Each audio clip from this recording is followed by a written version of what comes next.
ತಿಂಗಳಿಂದ ಕೆರೆ ನೀರಿಲ್ಲ, ಕೆರೆದಾಗ ಒಬ್ಬರು ಕಿವಿಕೆ ಬಂದರು. ಪಂಚಾಯತ್ ಕೇಳಿದ್ರೆ ಅದು ರಿಪೇರಿ ನೀರು ಒಣಗಿ ತುಂಬೈತಪ್ಪ ಅದನ್ನು ತೆಗಿಸ್ಬೇಕು ಅಂತಂದು ಹೇಳಿದ್ರು. ತೆಗಿಸೋಕಂತಂದು ಹೇಳಿ ಬೇವೂರನ್ನ ಕರ್ಕೊಂಬರ್ತು, ಅವಾಗ ಕರ್ಕೊಂಬರ್ತು, ಇವಾಗ ಕರ್ಕೊಂಬರ್ತು ಅಂತಂದು ಹೇಳಿ ರಿಲೇ ಮಾಡಿಬಿಟ್ರು.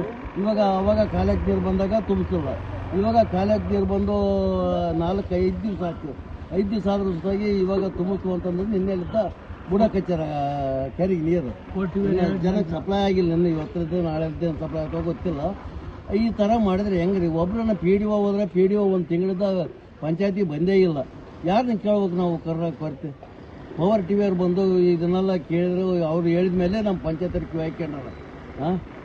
ಹಿಂಗಾದ್ರೆ ಹೆಂಗ್ರಿ ಊರ ಗತಿ? ಒಬ್ಬರು ಕಿವಿ ಹಾಕ್ಯಂಬರಿಲ್ಲ.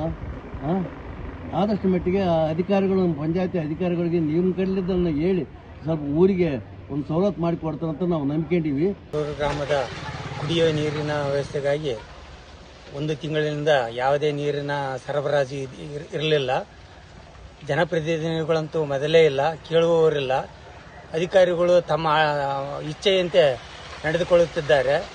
ಈ ಒಂದು ಜನರ ಕಷ್ಟವನ್ನು ಪವರ್ ಟಿವಿ ಮುಖಾಂತರ ಪ್ರಸಾರವಾದ ನಂತರ ಎಚ್ಚೆತ್ತುಕೊಂಡ ಅಧಿಕಾರಿಗಳು ನಿನ್ನೆಯಿಂದ ಕೆರೆ ತುಂಬಿಸಲು ಪ್ರಾರಂಭಿಸಿದ್ದಾರೆ. ಈ ಒಂದು ಜನರ ಗೋಳನ್ನು ಕೇಳುವವರೇ ಇರಲಿಲ್ಲ. ಈ ಒಂದು ಪವರ್ ಟಿವಿ ಮುಖಾಂತರ ಒಂದು ಕುಡಿಯ ನೀರಿನ ಕೆರೆ ತುಂಬಿಸುವ ಕಾರ್ಯಕ್ರಮ ಪ್ರಾರಂಭವಾಗಿದೆ. ಇನ್ನು ಮುಂದೆ ಆದರೂ ಸರಿಯಾದ ಸಮಯಕ್ಕೆ ನೀರು ಬಿಡಲು ಮತ್ತು ಹಾಗೂ ಕೆರೆ ತುಂಬಿಸಲು ಮುಂಜಾಗ್ರತೆ ವಹಿಸಬೇಕೆಂದು ಕೇಳಿಕೊಳ್ಳುತ್ತಿದ್ದೇವೆ.